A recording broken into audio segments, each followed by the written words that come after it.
Hi, my name is Hilary Katzenmeyer. Welcome to my Family Life Educator project. This is Rad and You. Social mobility.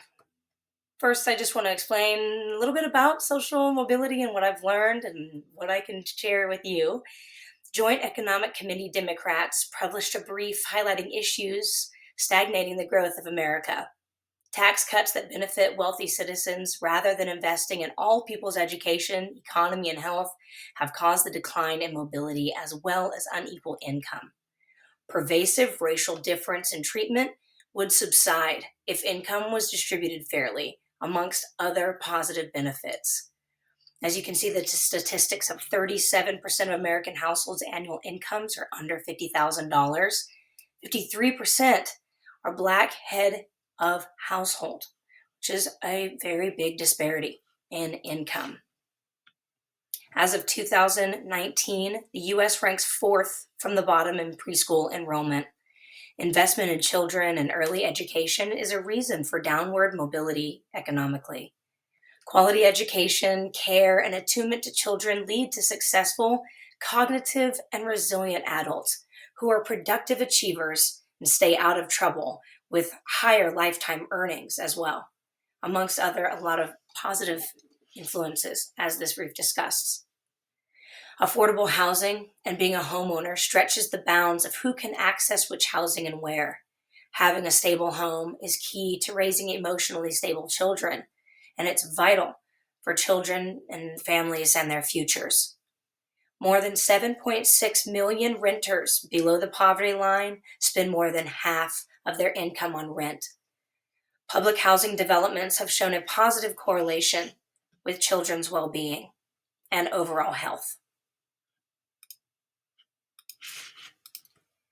The Rental Assistance Demonstration, the RAD, is a government program in which they turn prior Section 9 housing into Section 8. It's considered a tool for public housing authorities to use for long-term contracts with renters, assuring a stable home, and with improvements to millions of dilapidated buildings under public housing. RAD maintains public supervision and ownership of the properties, and tenants have a say in how they'd like to live. RAD offers tenant-based assistance for families to move into other neighborhoods, closer to relatives, for better schools, or hospitals, for instance. Helping rehabilitate families will strengthen communities and create more unity. Social stigma of the projects is changing.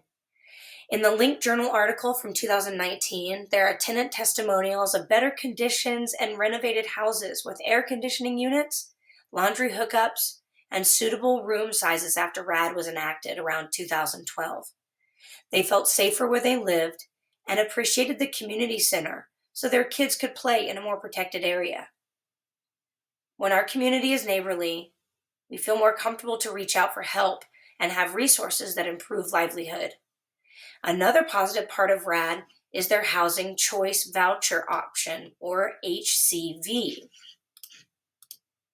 When families need to move due to the renovations of RAD, they are offered mobility. They don't have to stay in their housing. They're offered support and finance options. While the property is being renovated and having financial, moral, and guided support throughout the process, it's impacting positively, it seems, the residents. However, the impact of RAD is being studied more and more the longer it's in progress, and empirical data is building. Congress has increased the cap to 45% of public housing switching to RAD, but the rate at which the units are being fixed is much slower, and the process of paperwork plus area of residence does show difference in outcomes. Being made aware of one's rights and responsibilities, along with making oneself knowledgeable of regulations, can make all of the difference. There was 500, I believe, some odd tenants who were surveyed, but after a couple of deaths of tenants and other issues, 298 were fully surveyed. and they were 49% said that they were not made aware of the housing choice voucher option. It's important to know your own options and be your own advocate and sort of your own best friend, but understanding that these policies and the people who work for the for the public housing market, we need to be made aware that we got to vouch for ourselves, is what I'm trying to say. I appreciate that. In order to rewrite history, we need to understand where we came from. In 1968, the Fair Housing Act was enacted, and that outlawed discrimination. However, land use and zoning restrictions are causing problems. There is irrefutable evidence that we don't make as much as our parents did, and housing prices are higher than our incomes can keep up with. This data on the slide shows that having the chance to be a homeowner, it benefits families, neighborhoods, schools, businesses, and every consumer in America. And land restrictions plus zoning laws are making that reality very difficult, as I said. Exclusionary zoning and land use laws perpetuate inequality and segregation.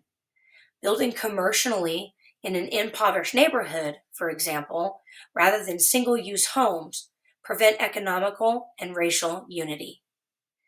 Who's to say how this impacts families long term? But the data suggests that quality care equals quality people.